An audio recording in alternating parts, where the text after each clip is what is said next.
Il y a les camions de vos services de renseignement, les services du MIT, qui ont été interceptés en 2014, en décembre 2013 et janvier 2014, sur un poste frontière, et à l'intérieur desquels on retrouvait des mortiers. Ces images ont été filmées, mais ont été immédiatement censurées.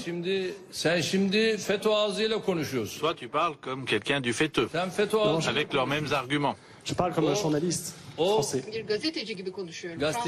Non, pas comme un journaliste. Tu parles exactement comme un membre du FETÖ. Pourquoi? Parce que ceux qui ont fait cette opération, c'était les procureurs qui étaient liés au FETÖ. Aujourd'hui, ils sont sous état d'arrestation. Ils sont en prison, les gens qui ont fait cette opération.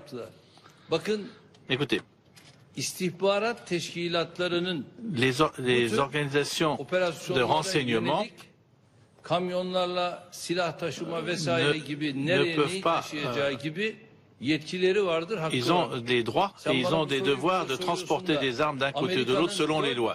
Tu me poses cette question, mais les États-Unis ont envoyé 4000 camions d'armes en Syrie. Pourquoi est-ce que tu ne me poses pas cette question? 4000 camions d'armes ont été apportés par les États-Unis. Tu es journaliste, tu devrais le savoir. Tu devrais aussi poser des questions là-dessus, insister là-dessus. Pourquoi est-ce que tu ne poses pas des questions là-dessus? 4000 camions d'armes ont été envoyés par les États-Unis en Syrie. Parlez de ça, écrivez cela. Quand vous posez vos questions, il faut être sensible. Et ne parlez pas avec les arguments des autres.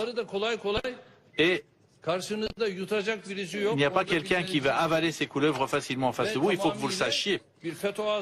Ça, ce sont des arguments et un discours de FETÖ, et il faut, s'il vous plaît, apprendre à ne pas parler avec ce discours à la FETÖ.